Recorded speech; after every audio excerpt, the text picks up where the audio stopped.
All right, let's get started. Welcome back from the weekend. Midterm grades have been submitted, and for this class, it represents 12.5% of the material, graded material.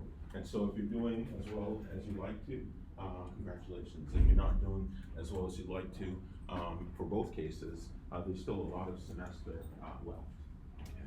And so there were some, so the reading. We're now pivoting to chapter 3, material on processes. And so reading is sections 3.1 to 3.8. It's about, from page, it's about 40 pages or so, 39, 40 pages, about 5.5 pages a day over the next week. Okay. So there were a bunch of issues, and you can imagine, it takes a long time to grade this stuff. I look at every line of every submission, and I try to make file to make sure it compiles on links, and I look at all the source code. And so it's going to be really, really important to follow instructions. And this is a list of the major issues that were observed among all of the submissions, not all, but among some of the submissions. And so when you submit the write-up document or any document, it's MS Word or PDF only. Not open office file, ODT files, not text files, it's MS Word or PDF. And that's for a reason, because I don't really have the time for 26 people to go off and chase and install and configure and buy all these different word processors.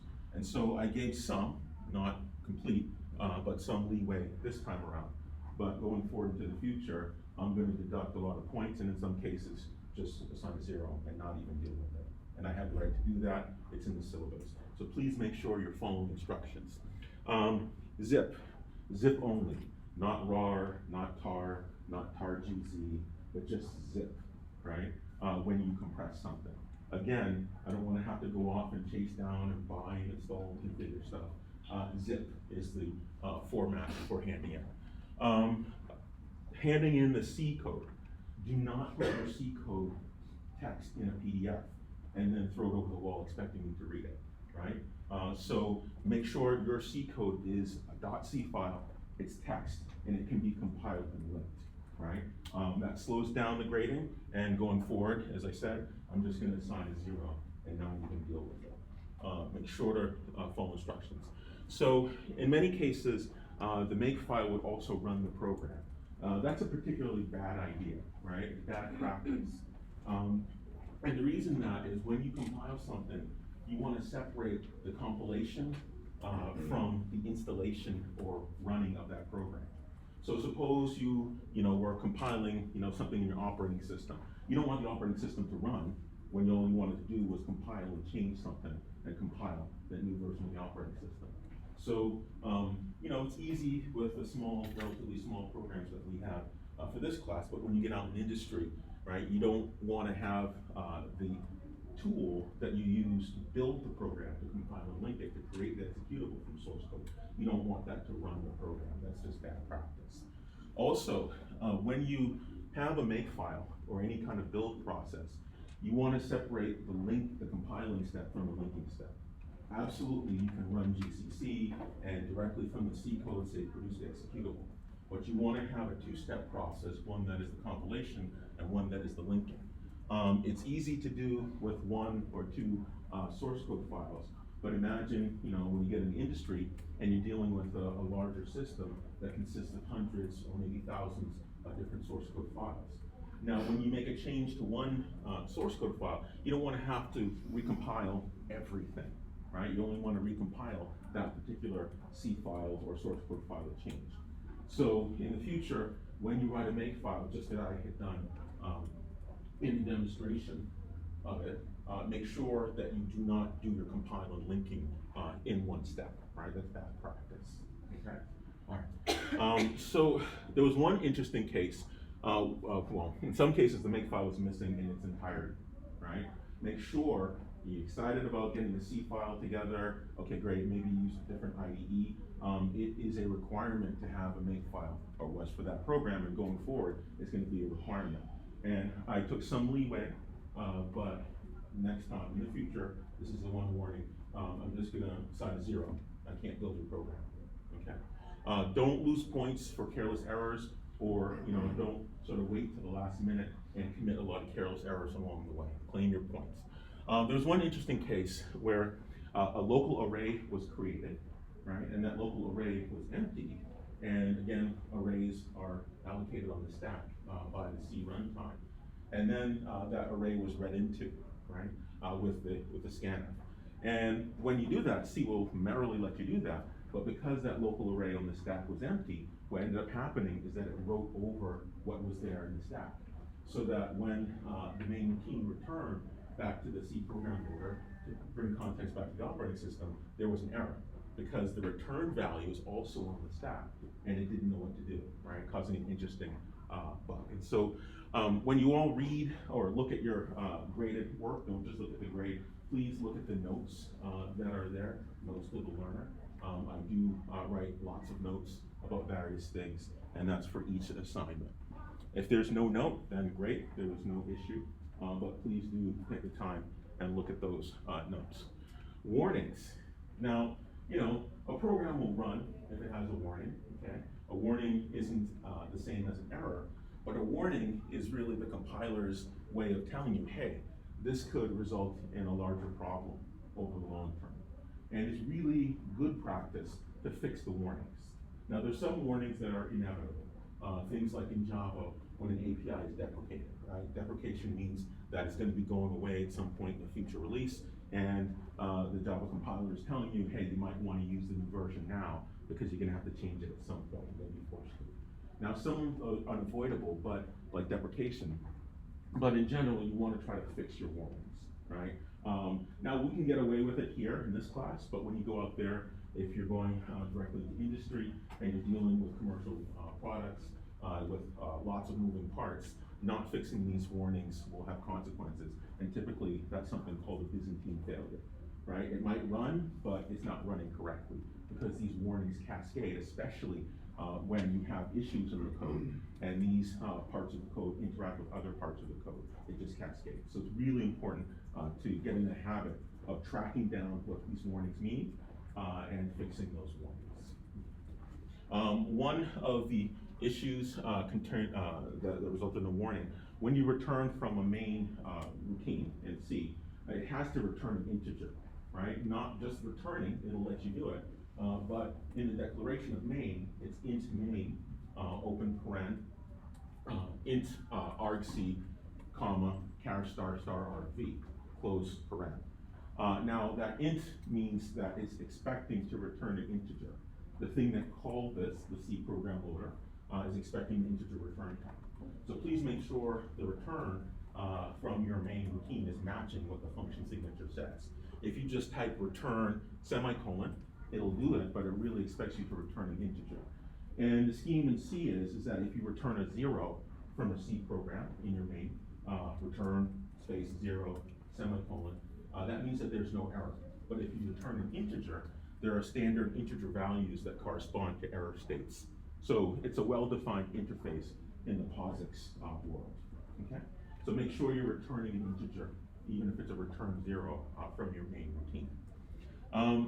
Also, from an algorithm perspective, for the most part, the palindrome checks were sound.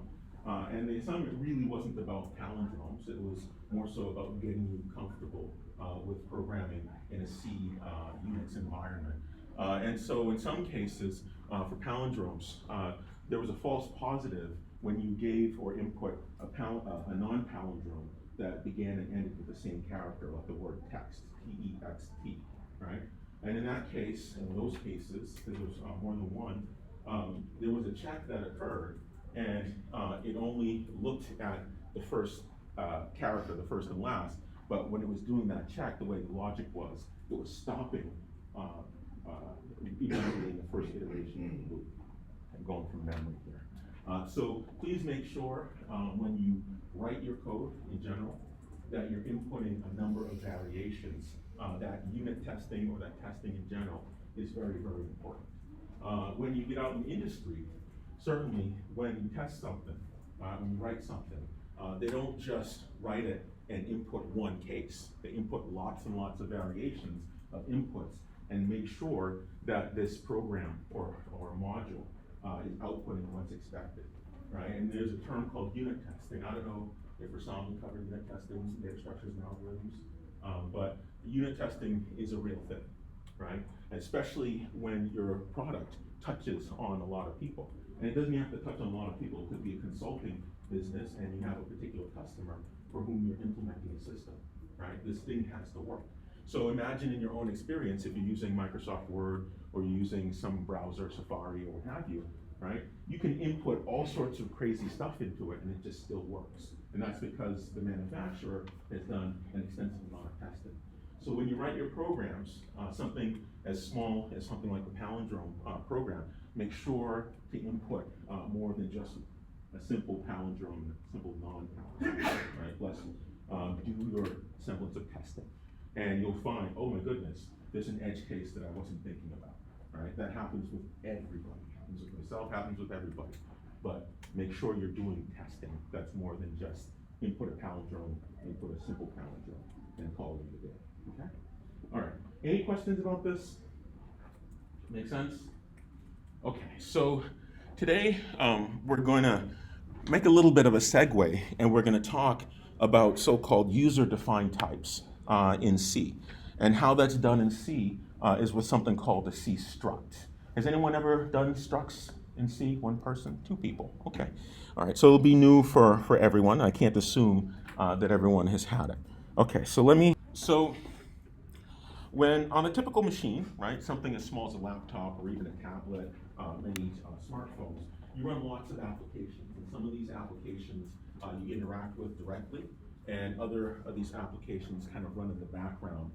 Things like Dropbox, it's always constantly synchronizing files between the different installations that you have. Some of them use different I/O parts of your system, like Skype. It uses your speakers so that you can hear the sound. It also uses your screen so you can see from the camera on the other side. It also uses your camera and your microphone, right? Some of these processes do a lot of computation in the background. Some of these processes interact quite a bit with I/O, right? Things like Spotify, streaming music. It hits your network card, that's a form of I/O, as well as your graphics card for your speaker system. And so you have lots and lots of programs that are running at the same time, and this is just a small sampling. There are a lot of support programs underneath the covers running on your behalf, doing things like drawing updates to the screen, as well as checking for incoming data on your network card. So you have lots of applications running, and how applications run is using a construct called a process. A process is a unit of scheduling or unit of execution, if you will, in an operating system. And the whole point behind chapter 3, or the focus, is on processes. And so it introduces the idea of what a process is, namely a program in execution. A program is just a program when it's on a disk. It's just code and instructions, but it doesn't become a process until it's actually running and using resources from the underlying system through the operating system, right? So a process formally, is a program in execution, and this is the whole basis behind all computation on your system, right? It allows the operating system to share resources. And so processes are a pretty important concept. And also in chapter 3, it describes various features of processes, things like their scheduling, their termination, their execution, and so forth, right? Because you need to understand how processes run, and if you never touch the internals of an operating system, at least understanding how they run will help you to write better applications and design better applications, because you will certainly use the process APIs made available to programs by the operating system. And so we'll also explore the communication part, something that's called inter-process communication. And there's two flavors of IPC, or inter-process communication. That's communication between processes within the same machine, right? And there are various reasons why you want to do that. And there's also processes between, communication between processes on different machines.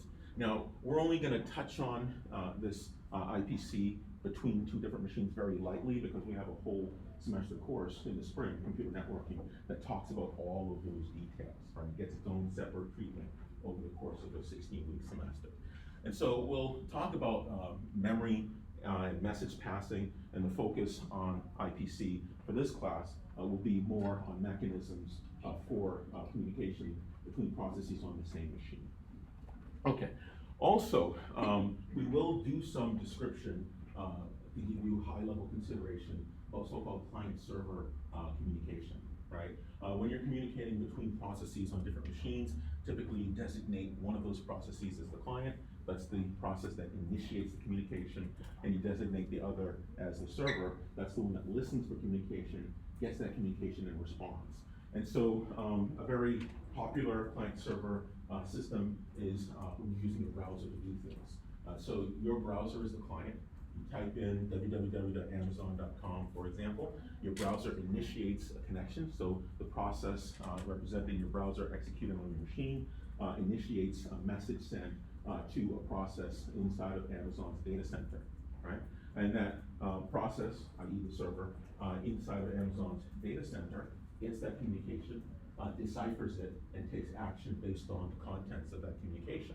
And the action that it takes is to look for HTML and other rich media on local hard drives or storage in the data center, and then it sends it back across the wire as a response to your browser. Your browser gets this web page information, and then a number of processes draw or render the resulting page on the screen. You see that as the website for Amazon. Okay? So we will describe client-server, not in particular browsers. Certainly we go over that in great detail in computer networking in this book. Okay, I'm not sure if I'm going to be teaching that or not, but we'll see what happens. Okay, so that's the point of chapter 3. Let's take a look at the first point, our process concept.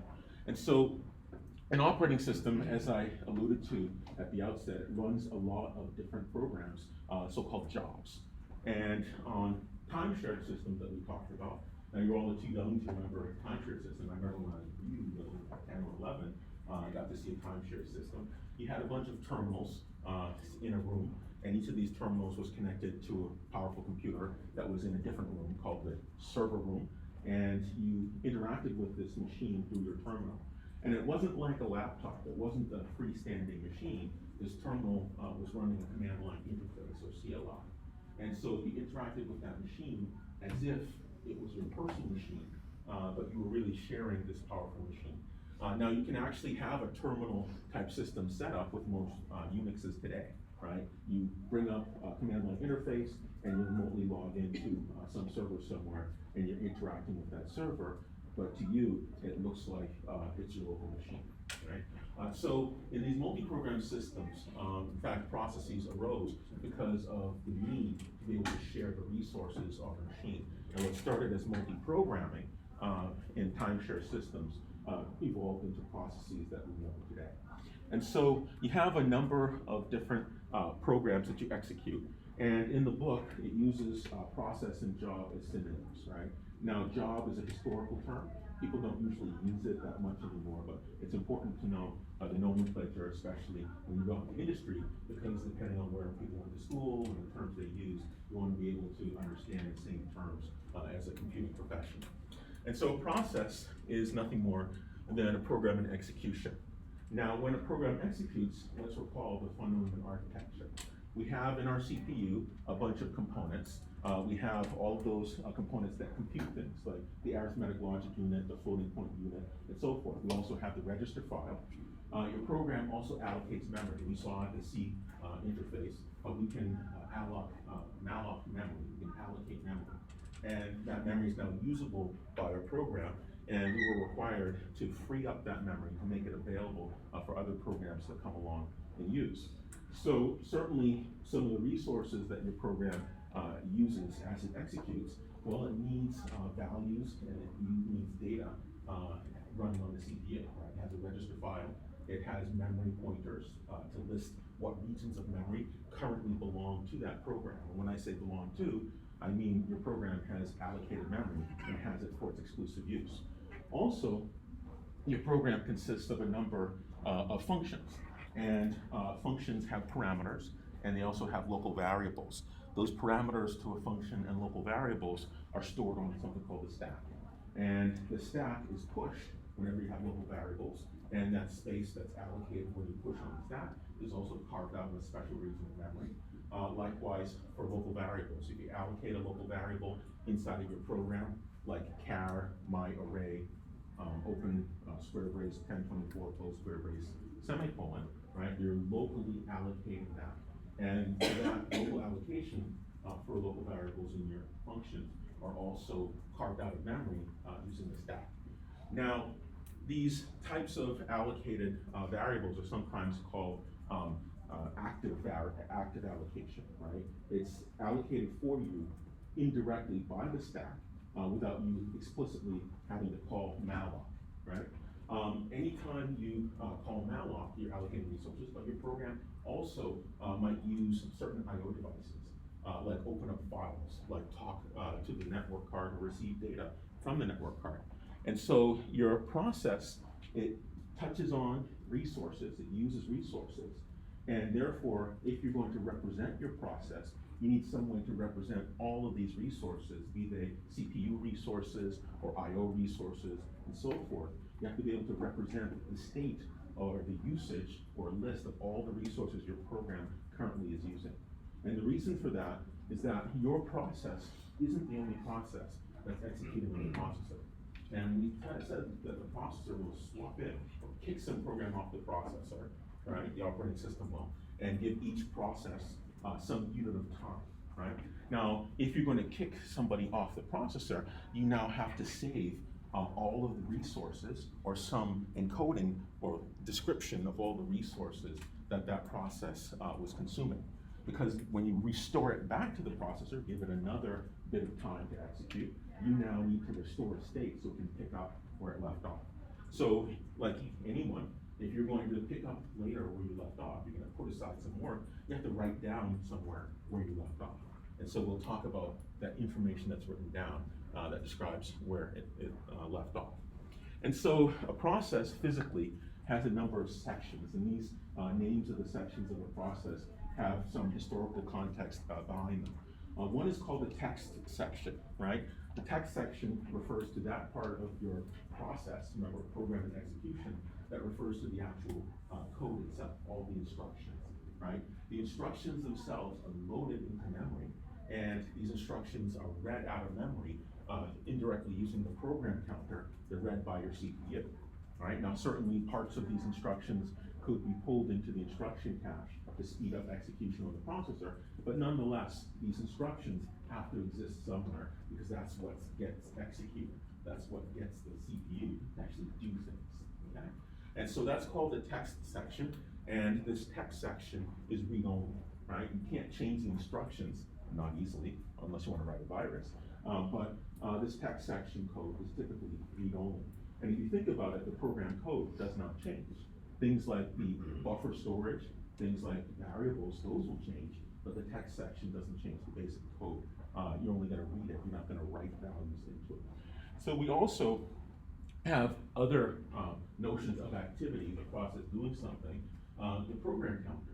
The program counter is a register on the CPU, and the program counter's responsibility is to store a memory location, a pointer value, and that pointer value represents the next location in memory from which an instruction is to be read.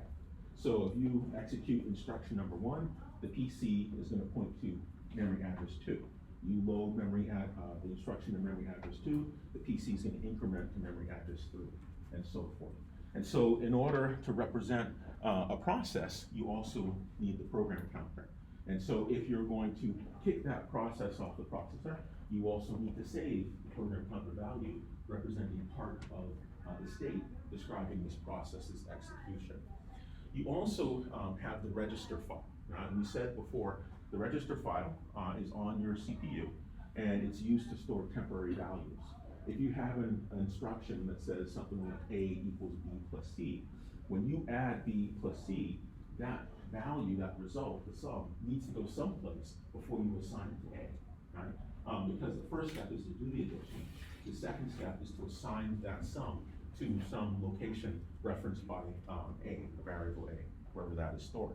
So the register file is used to store such temporary values, And therefore, if you're going to kick the processor off of, the process off the processor and have it resume or pick up later where it left off, you also need to write out, as part of its state, the values of the registers, i.e. the register file. Okay, there's also the stack.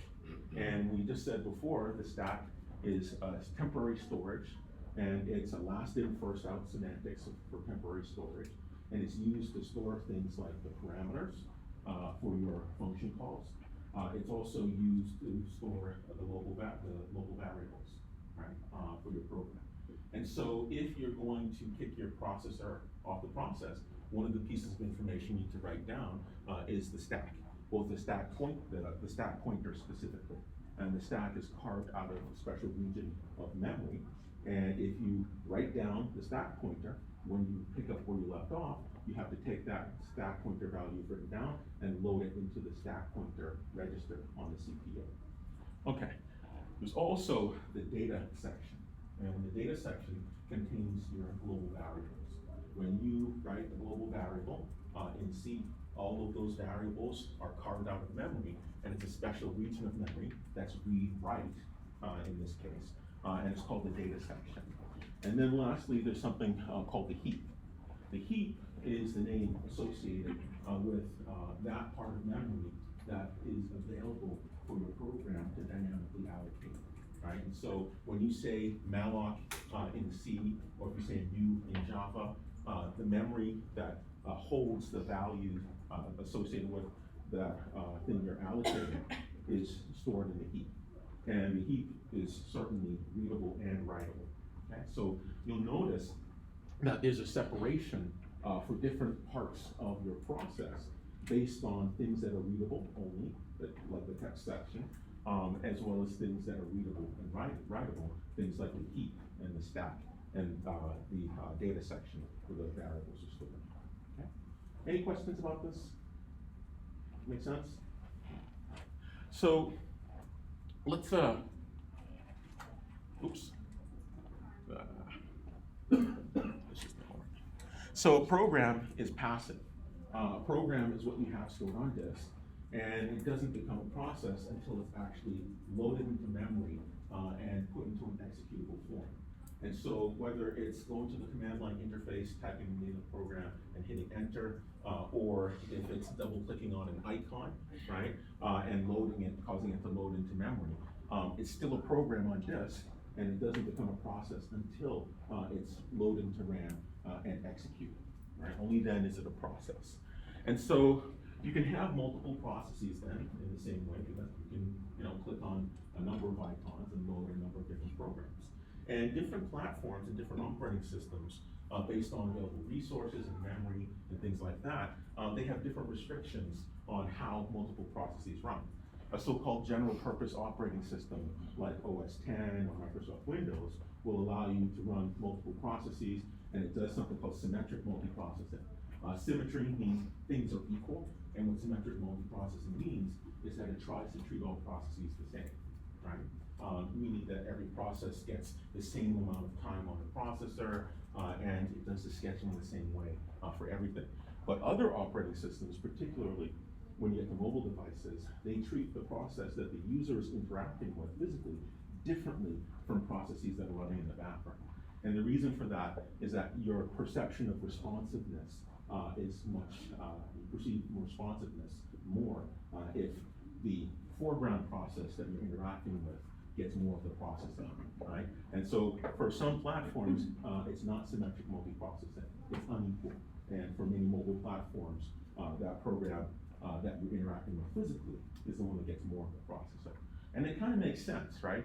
If you're writing a document on your tablet, you don't want your document editing word processor to be really, really slow because it's spending more time attending to incoming email in the background, right? So it kind of makes sense on a mobile platform. So one program can consist of several processes, not just one process per program. And the reason for that is a so-called separation of concerns. A lot of browsers have multiple processes that do different things, like drawing on the screen versus listening for data from the network, right? So one program can have more than one process. It's not necessarily one process for a single program. parts of programs can be devoted to sets of processes that then communicate with one another on the same machine. Okay? All right. Any questions about this? Make sense? Yes. All right. So let's take a look at the layout in memory. And so the process logically, right, this is not physically how it is, but logically occupies a big block of memory. And so it comes from a minimum address to some maximum address. So if your program is, let's say, 4096 bytes long, it will be loaded somewhere, starting at 0. It's not really 0. It looks like 0 from the processor standpoint, but this block is loaded someplace in memory. And from the perspective of your program, it has a starting 0 address, but this would sit someplace else. It's called relocatable in memory.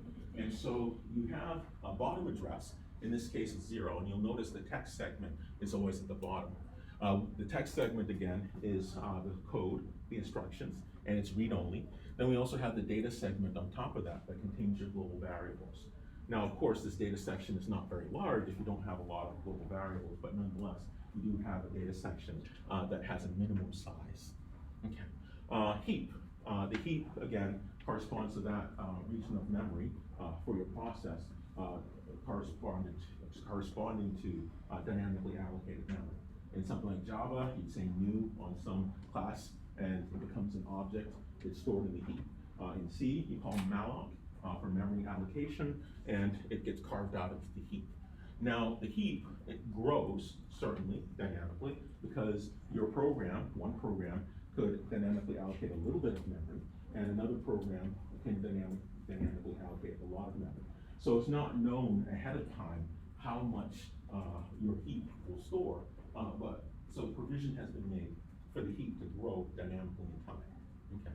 So this heap grows in one direction from lower memory address to higher memory address, and then the stack does the opposite. The stack grows from high memory address down to low memory address. Now, of course, certainly your program, you might wonder, oh, can the stack ever collide with the heap? You're going to get a trap from the operating system if that happens, most modern systems. But nonetheless, the stack, and if you think about how the stack works, you call a function, that function has parameters, it has local variables, that function executes, and then that function returns, right? So the stack is constantly allocating and deallocating, allocating and deallocating.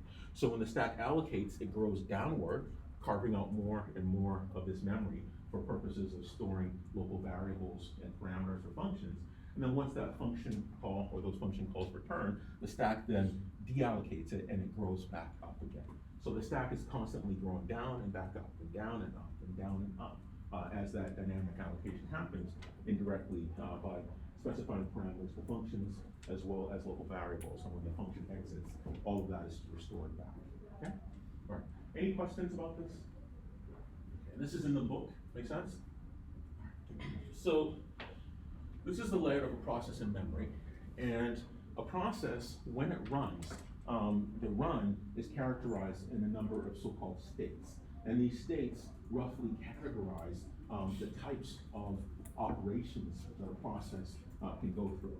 And so when a process is first created, that's when you double click on that icon, or you go on the command line and type the name of the program and hit enter, that process gets created, right? And so initially, the run state is something called the new state, okay? It needs to have a new state because you don't want this operating system to start scheduling this process for execution when it's not ready yet, defining itself, right? So this new state kind of says, hold off, don't schedule me, I'm not ready because I'm still putting together all the parts, loading into memory and allocating things, getting ready to run. So the next state, another kind of state, something called running. Now the running state is set when the process is actually being executed on the processor.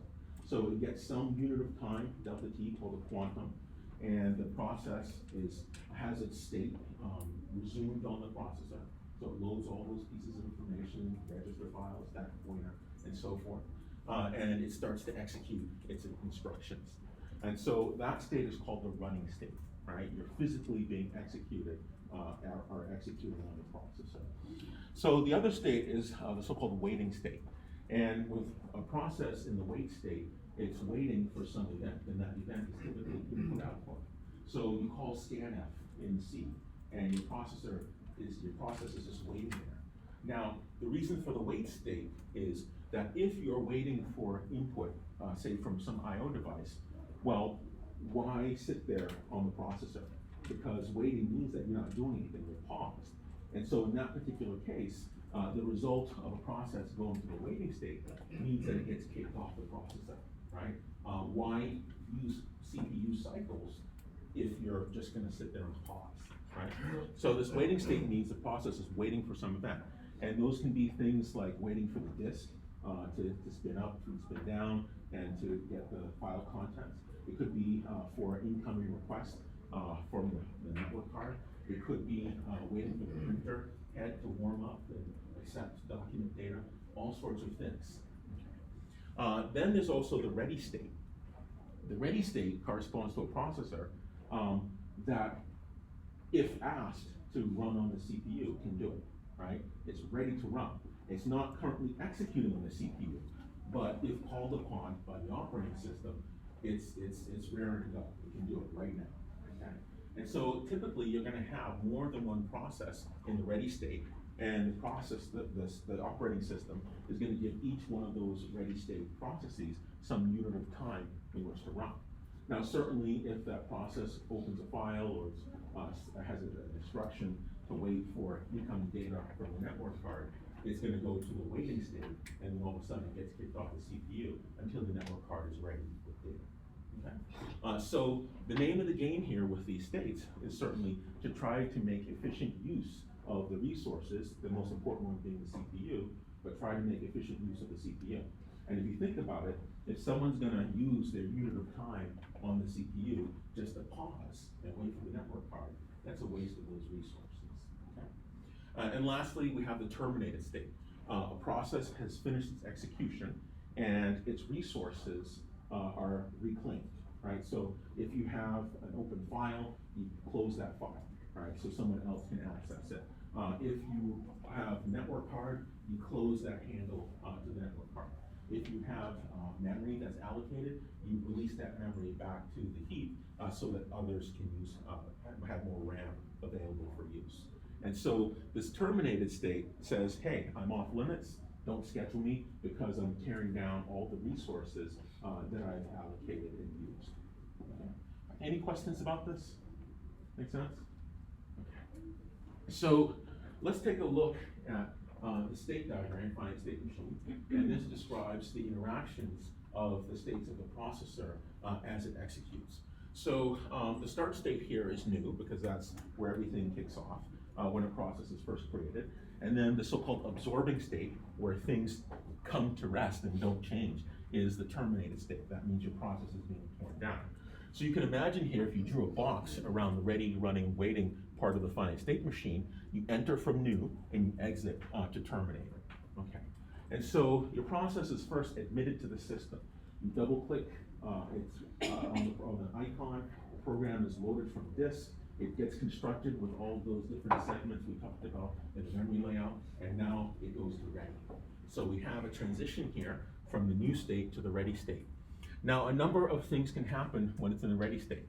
The first thing that happens, okay, ready means that you can be scheduled by the operating system to have fractional use, some delta t.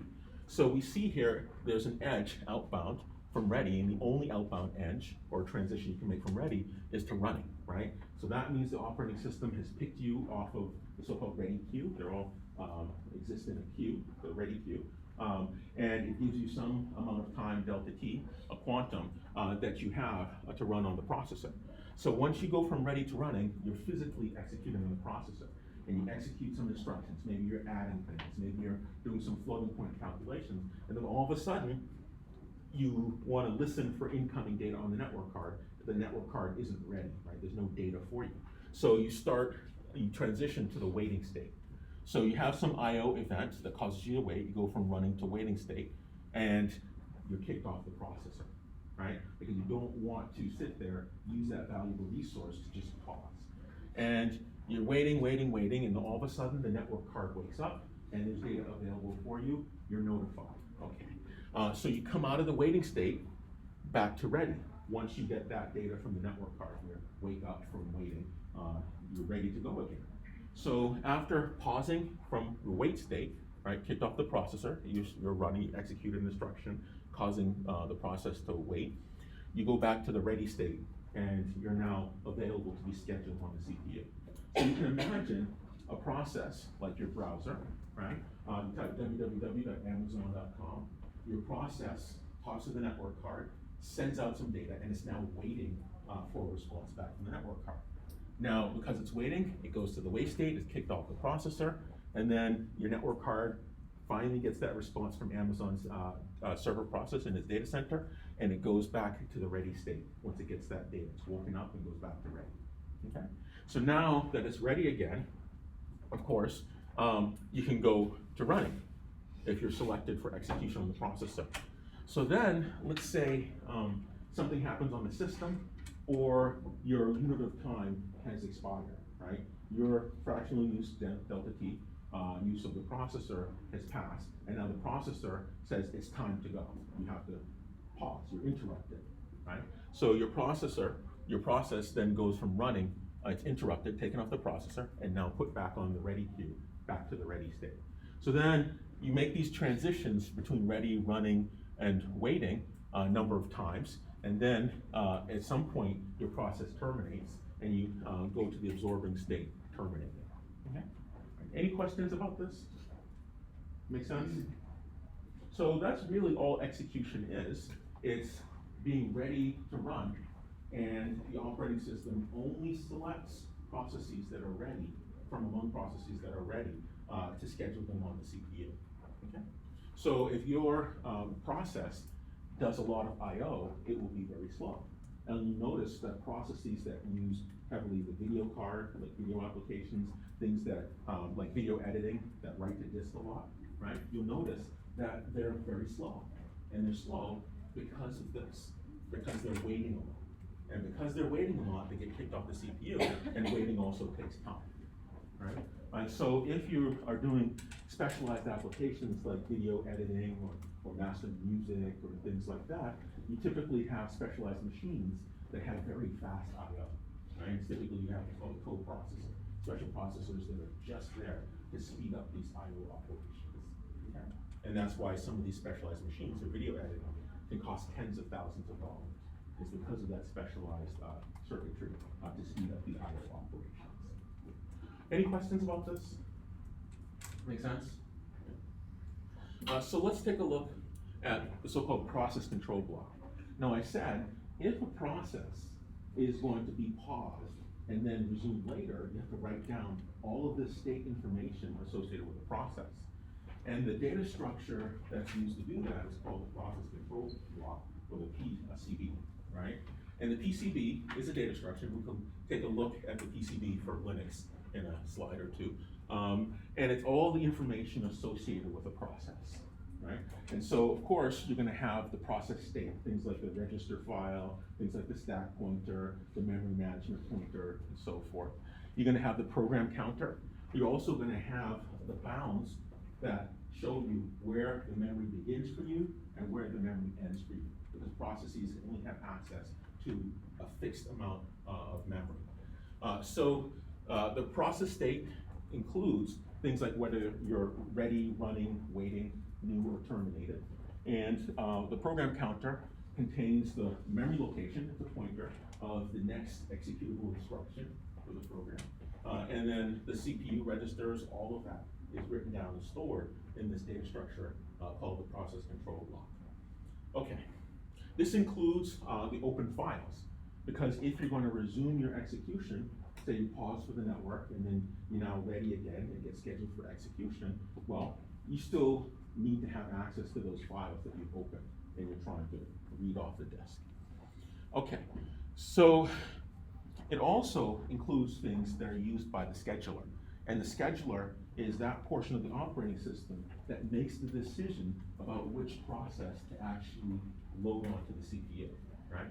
That could be a fair scheduling, everyone gets a little piece of time, or it could be unfair scheduling. Now, in that unfair scheduling, it's called priority scheduling. And priority means that one is preferred, one process is preferred over another. And how that affects your execution is that a higher priority process is gonna run faster. And the reason for that is if you have two processes, say process A, process B, and they're both ready to run on the CPU will always select the process that has the higher priority. And so if that's the case, as long as a high priority process is available, that's ready, it's gonna pick it first. And the result is that higher priority process gets more time from the CPU than a lower priority process. Now there's some reasons why you might wanna do that. Maybe it's critical to your application that certain things always function first or function faster, right?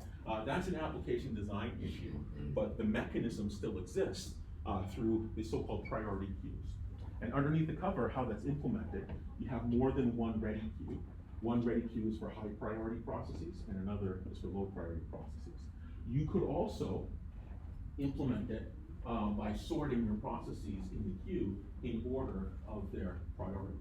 Now, of course, the drawback for that is if you're constantly sorting and resorting your ready queue, all right, it's gonna take time and log n to resort this queue.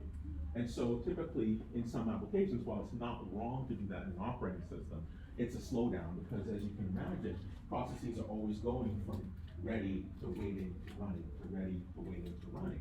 And that means your ready queue is constantly having processes taken off and new processes being added to the queue. So if that's the case, you don't want to have to sort it and spend n log n time algorithmically each time you want to pick the high priority. So typically it's the case you have multiple ready queues. One queue is for high priority processes and the other is for low priority processes. And when the operating system scheduler is making a choice over which process to give fractional use of the CPU to, it's going to choose from the higher priority queue first.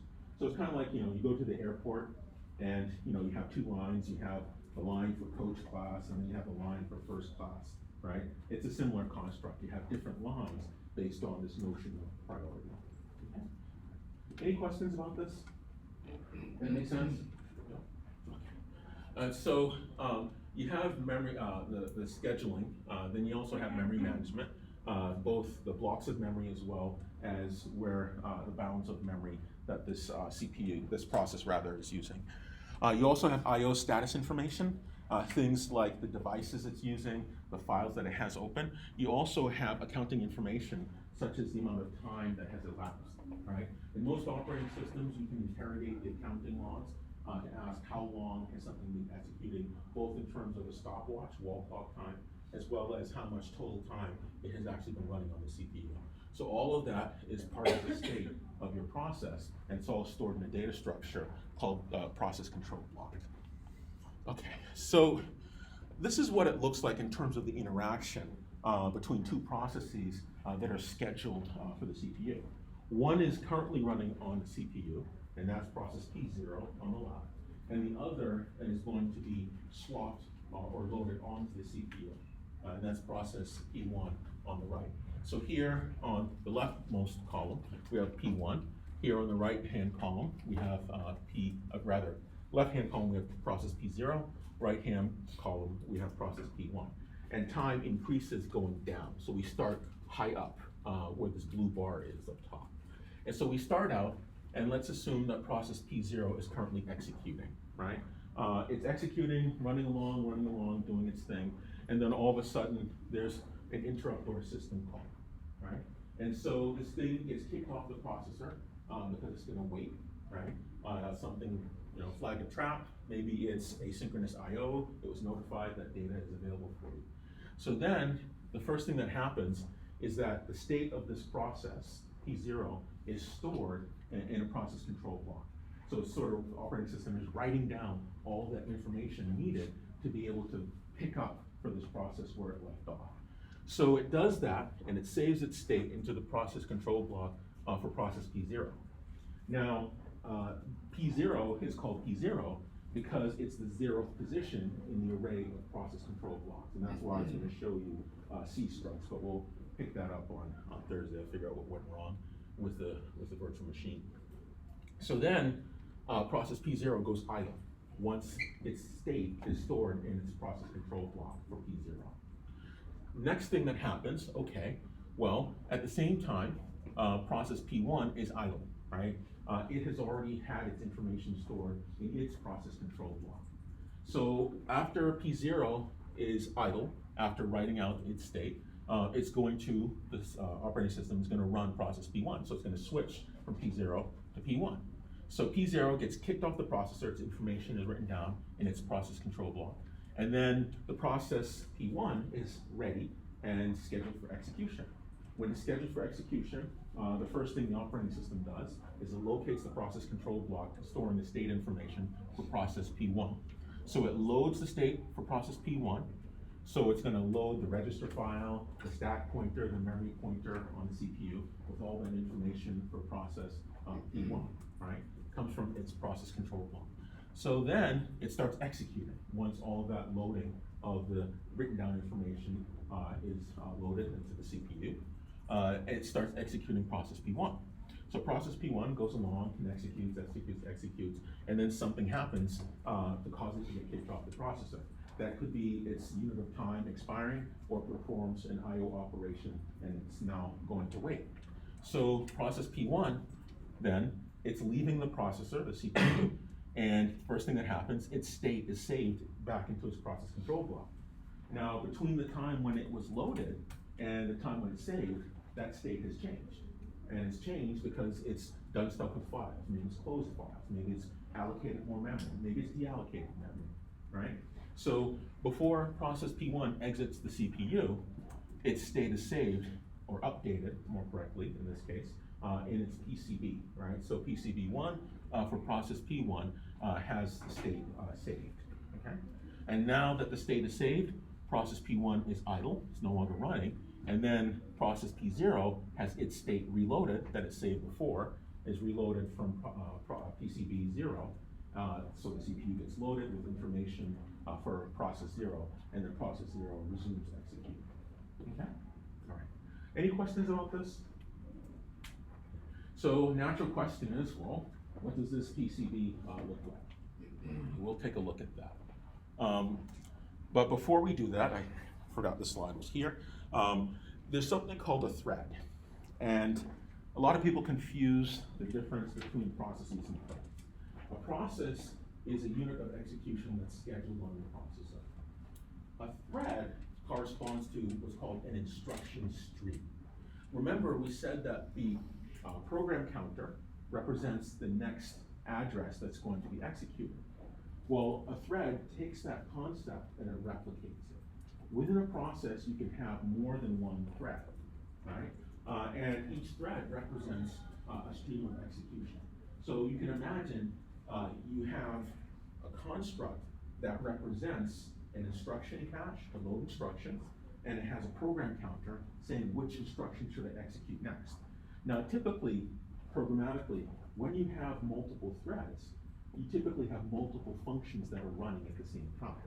So a process has more than one thread. And how a process might use these threads is to try to run more than one function at the same time. Now, there are different ways that threads can execute. A thread can execute within a process, and that process says, oh, I'm going to devote time to the first thread. I'm going to devote a little time to the second thread. I'm going to devote a little time to the third thread. So in essence, sometimes a process can act like a little bit like an OS scheduler, but it's not an OS scheduler. What the process is doing then, it's called user level threads, is that the process gets its unit of time from the processor. And within that process, it's now switching from one thread to the next to give you the illusion that multiple functions are being run at the same time. Now, depending on the CPU physical architecture, these so-called multi-core systems have more than one core or CPU on the same die, on the same chip. Now, when you have more than one core on the same chip, what does that mean? You have more than one program counter, because a chip has all of these functional blocks like a floating point unit, arithmetic logic unit, register file, and so forth, but it also has a program counter. Now, there's something called kernel level threads, and what a kernel level thread is, you have these threads that are in the same process, but these threads physically are running on different cores, right? And that support for so-called kernel level threads is recognized with support from the CPUs themselves, those cores themselves. But the threads all belong to the same process. And because they all belong to the same process, they share the same memory, the same heap. Does that make sense? So a thread is nothing more than a stream of execution. And when I say stream, I mean the fact that you're executing one instruction, going to the next instruction, going to the next instruction. And typically when you draw this in most textbooks, they have this kind of wiggly line pointing down, kind of like a thread, like you have a sweater and you pull a thread, right? It's one sequence of instructions that gets executed, okay? So typically, or in the beginning, processes had a single thread of execution. The process had the text segment, it had the heap, it had the stack, it had all of those things that comprise some unit of scheduling on the CPU, right? The CPU gives this process some amount of time on the CPU. The operating system gives this process some amount of time on the CPU. And before, you could just execute one stream of instructions because you just had one program counter. Now with threading, what they've done is they've encapsulated this idea of a stream of instructions, and now you can have multiple streams of instructions within the same process. And that can be scheduled, these individual instruction streams, or threads, either by the process itself, in the case of user-level threads, or if you have support from multi-core systems, you can physically execute these multiple instruction streams in a process on the actual CPUs themselves, the cores themselves. So suppose you have multiple program counters, and these multiple locations can execute at once. And you might be asking, well, why would I want to do that? Now, when you write high-performance servers, you use multiple threads. You listen for an incoming connection on your network card, and when a request comes in, you don't have the whole process service this request. You have a thread that services that request. So a user wants to get web page 1, and then the next user comes in on the network and wants web page 2, and then the next user comes in and has a search query. Now, what multi-threading affords you is the ability to be more agile, especially when you have a program that engages with I/O quite frequently. And so because when you're waiting for I/O, you're blocked, you're waiting, you pause, you're not doing anything, rather than halt the whole process, just halt that single instruction stream. So typically, when you use multiple threads to interact with high I/O types of programs, so-called I/O-bound processes, you can get much bigger speed up because you're making more effective use of that delta key that the encapsulating or owning process gets from the operating system. Okay? So you can have multiple locations execute at once, and each thread of control corresponds to an instruction stream underlined by a program counter.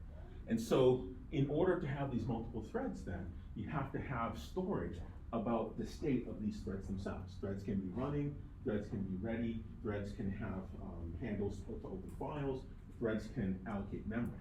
So you also need then, within the process control block, you need to have a data structure that you can use to write down the information for each of the many threads that this process can have, okay?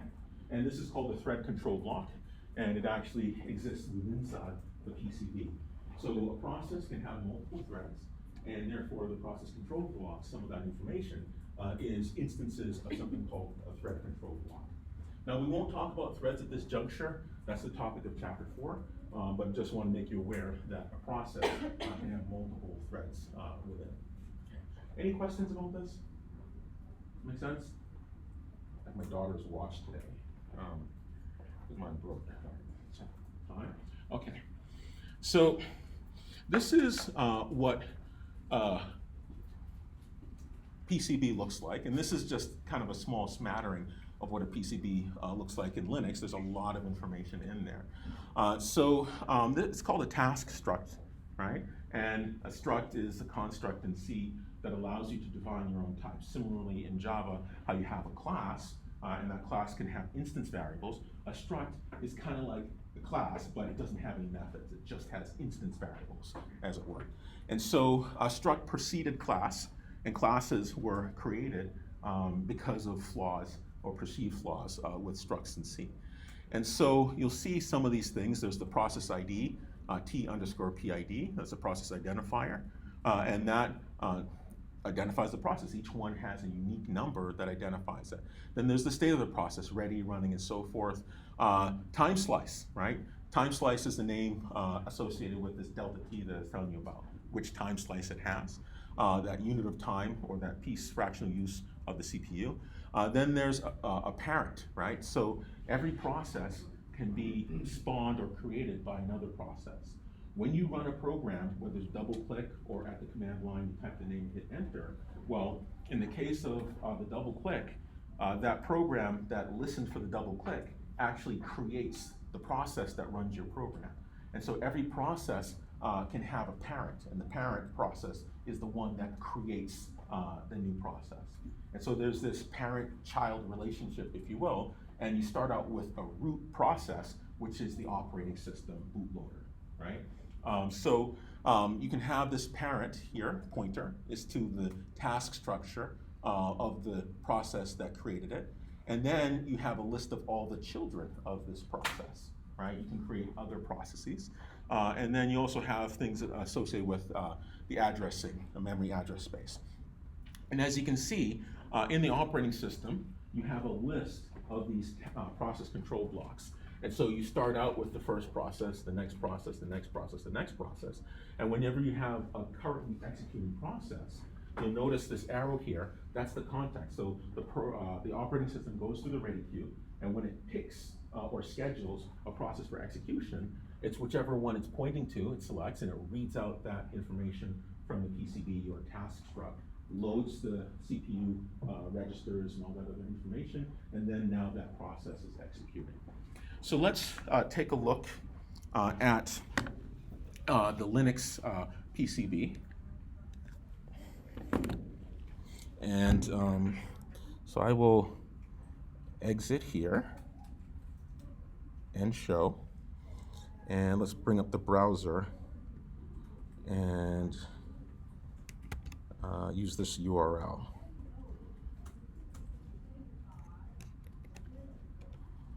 Okay, so this is a web page that has Linux data structures, and let's look at the task struct. Find task struct. Okay, so this is the full task structure, and as you can see, there's a lot of stuff there, right? So we have the state, right? It can be runnable, it can be stopped. And at this juncture, it's not important what volatile means, but it's a long integer. And then we have the counter, we have the priority here, right? So that priority can be a lot of different values. We have stuff associated with signals, and I won't talk about signals now. Things like the saved kernel stack, right? So you can save stack information. All sorts of stuff like personality that are specific to Linux. There's the wait queue, right, that talks about the status of the child processes, and all sorts of stuff in there. So you can access the source code to Linux. The whole purpose of open source is for you to have access to the source code. But as you can see, there's a lot of stuff collectively that represents the state of a process. So here's the memory management information, right? Struct struct, and this memory management pointer is of type struct struct, right? And structure, again, is a user-defined type. So there is a collection of data collectively called struct that represents your memory management information. And one of the pieces of information, your process control block, or task struct as it's called, the name of the data structure, is a pointer to memory management information, right? So this is the actual task struct, and this is literally what a process is represented as. Now, of course, you're not going to be required to know this. It's just interesting to know that it's really there. And this process control block is all this information is scraped and loaded into the right spots on the processor, as well as other places of the operating system whenever your process is scheduled for execution. And then all of this information is written into when your process is kicked off the processor. Okay? Any questions about this? Make sense? Okay. So I really wish that I had done the struct first. I'll figure out next time what was wrong with the virtual machine. It's frozen before. It worked this morning. I'm not sure. It probably has to do with reattaching to a different network. Okay, so this is our process control block, or task struct. Let's take a look at process scheduling, and we'll end after the first slide or two here. And so the whole name of the game with scheduling, because processes evolved out of multi-programming, the whole name of the game is to try to make efficient usage of the processor. And what that means is that you want the processor to always be doing work, right? You don't want it to be sitting idle. And as such, whenever a process is going to wait for something, it gets kicked off the processor. Because why have this scarce resource, the CPU, and dare I say most important resource, why have it sitting idle? And so the process scheduler is going to select from among all of these processes that are in the ready state. And they're in the ready state if that bit in that PCB is marked for ready. And they're put in a ready queue, and the operating system is going to select among them. And the scheduler is that part of the operating system that makes that decision as to which PCB should be loaded into the CPU and ultimately executed. So we have our process scheduler, and this process scheduler maintains a bunch of queues. The queues, the typical data structure you did in data structures and algorithm. It has a first in, first out semantics. And so you have a head and a tail. Everything is added to the tail, and it's taken out, things are picked off of the head of the queue. So you have this thing called a job queue, and this job queue consists of all the processes that are on your system. Everything that's on your system, every process, it's in the job queue. That's a list of everything that could be executed on your system. Now, of course, when you create a new process, that new process is put on the job queue. Now, the other one is called the ready queue.